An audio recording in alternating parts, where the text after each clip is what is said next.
नमस्कार, आप देख रहे हैं एफएम न्यूज और मैं हूं आपके साथ में शोभित पाठक।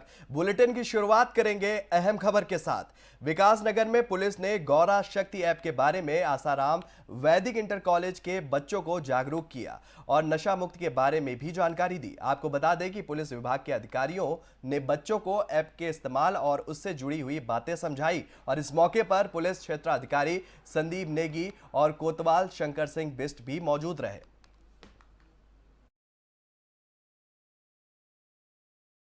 मैं आशाराम वैदिक इंटर कॉलेज विकासनगर की छात्रा हूँ। आज हमारे स्कूल में पुलिस पाठशाला लगी थी।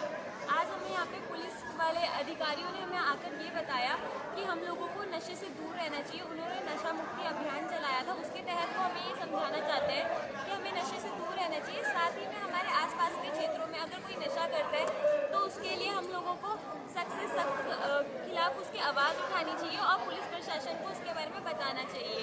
उन्होंने आज हमें यहाँ पे साइबर क्राइम के बारे में भी बताया। जैसे कि आजकल आप सभी को पता है कि आजकल साइबर क्राइम जो है कि वो बहुत ज़्यादा बढ़ता जा रहा है। सभी लोग फ़ोनों में कुछ ना कुछ ऐप डाउनलोड करते हैं जिसके थ्रू ठगी का काम करते हैं। जो क्राइम करते हैं वो लोग ठगी का काम करते हैं। तो हमें सारे ऐप्स सावधानीपूर्वक बरतने चाहिए और फ़ोन का ज़्यादा यूज़ नहीं करना चाहिए।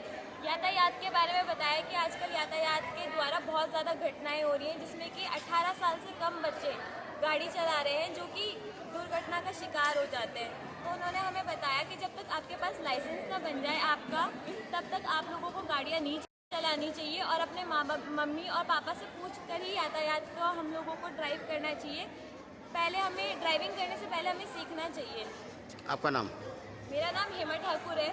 मैं कक्षा 12 A1 की छात्रा। और बढ़ते अगली खबर की तरफ। अल्मोड़ा जनपद में भारतीय जनता पार्टी के संगठन के विस्तार के बाद बीजेपी प्रभारी प्रदीप बिष्ट अल्मोड़ा पहुंचे और इस दौरान उन्होंने कहा कि जनपद में भाजपा केंद्र व राज्य सरकार की योजनाओं को कार्यकर्ता घर घर जाकर पहुंचाएंगे, साथ ही संगठन को मजबूत करेंगे। और क्या कुछ उन्होंने कहा, आपको सुनवाते हैं। भारतीय जनता पार्टी के अभी नया संगठन का विस्तार हुआ है। हमारे रमेश बहुगुणा जी अध्यक्ष थे। अब उसके बाद अभी कुछ ही दिन पूर्व नए जिले के पदाधिकारी बने हैं। अन्य अन्य स्थानों पर नए कार्यकर्ताओं को दायित्व मिला है। अपने संगठन को आगे बढ़ाना अल्मोड़ा में हमारा अच्छा जिले का एक प्रारूप है। उस प्रारूप को और हम कैसे बढ़ा सकते हैं, हम कैसे बूथ तक जा सकते हैं और बूथ पर जाकर पन्ने के प्रमुख बने, ये अपनी कोशिश रहेगी। अभी तक हम कहते थे हम डोर टू डोर जाते हैं। पार्टी ने अब निर्णय लिया है कि हम होम टू होम जाएंगे। प्रत्येक घरों तक भारतीय जनता पार्टी का संगठन का विचार, आदरणीय नरेंद्र मोदी जी की केंद्र सरकार की नीतियां, हमारे बहुत ही कर्मठ, ओजस्वी और युवा मुख्यमंत्री पुष्कर सिंह धामी जी जिस प्रकार इस प्रदेश को आगे बढ़ा रहे हैं, उनकी नीतियों को लेकर भारतीय जनता पार्टी का संगठन प्रत्येक होम टू होम। विधानसभा के बाहर धरने पर बैठे बर्खास्त कर्मचारियों की पुलिस से तीखी झड़प हो गई। पुलिस कर्मचारियों को यहां धरने से जबरन उठाने लगी, तभी कर्मचारी विरोध करने लगे और इस दौरान पुलिस ने 2 महिला कर्मचारियों को गिरफ्तार भी कर लिया। आपको बता दें कि विधानसभा सचिवालय से बर्खास्त कर्मचारियों का विधानसभा के पास बेमियादी धरना दूसरे दिन भी जारी रहा। धरने पर बैठे कर्मचारियों ने विधानसभा अध्यक्ष रितु खंडूरी पर भेदभाव कार्रवाई का आरोप भी लगा दिया। उन्होंने कहा कि जब तक नियुक्तियां अवैध हैं तो कार्रवाई कुछ कर्मचारियों पर ही क्यों की गई। बर्खास्त कर्मचारी ने कहा कि विधानसभा सचिवालय में वर्ष 2001 से लेकर 2021 तक की सभी नियुक्तियां एक ही पैटर्न पर की गई। हाईकोर्ट में दिए अपने शपथ पत्र में विधानसभा अध्यक्ष ने बताया कि राज्य निर्माण के बाद से अब तक की सभी नियुक्तियां अवैध हैं, लेकिन उनकी ओर से कार्रवाई केवल 2016 के बाद नियुक्त कर्मचारियों पर ही की गई है। कर्मचारियों ने कहा कि 2001 से 2015 के बीच अवैध रूप से नियुक्तियां कर्मचारियों की सेवाएं समाप्त न की गई थी, तो इसके विरोध में परिजनों सहित उग्र आंदोलन को बाध्य होंगे। आपको बता दें कि पुलिस मंगलवार को भी 2 बार कर्मचारियों को धरना स्थल से उठाने पहुंची, लेकिन कर्मचारियों के विरोध के चलते वह उन्हें नहीं उठा पाई। पुलिस ने धरने पर बैठे कर्मचारियों से कहा कि बुधवार से यह धरना नहीं दिया जाएगा। इससे पहले कर्मचारियों ने स्थानीय प्रशासन के माध्यम से मुख्यमंत्री को ज्ञापन भी भेजा।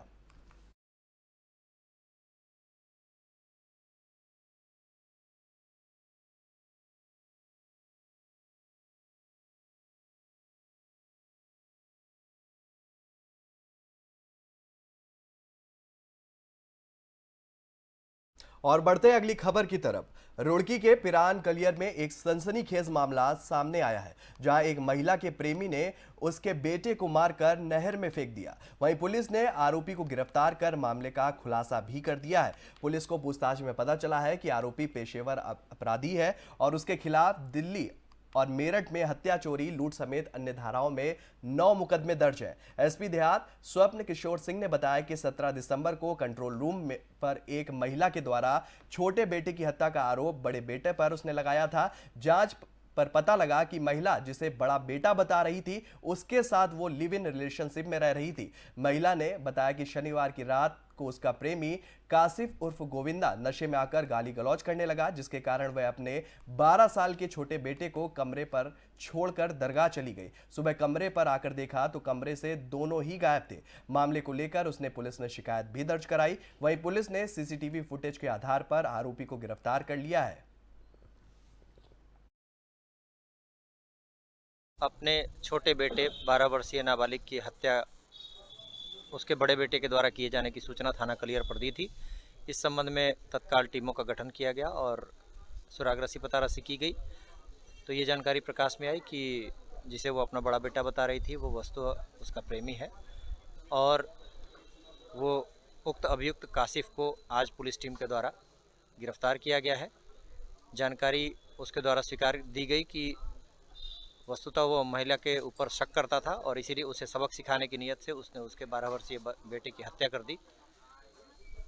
बारे में जानकारी की गई तो दिल्ली के विभिन्न थानों और मेरठ में उक्त अभियुक्त कासिफ के विरुद्ध लगभग 9 अभियोग पंजीकृत हैं, जो हत्या, चोरी, लूट, एक्सटॉर्शन आदि से संबंधित हैं।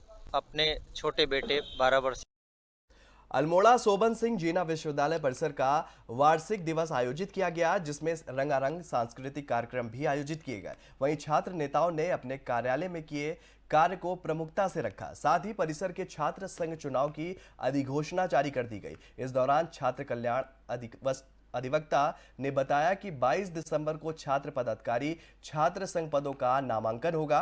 23 दिसंबर को आम सभा व 24 दिसंबर को मतदान प्रक्रिया के बाद परिणाम घोषित किए जाएंगे।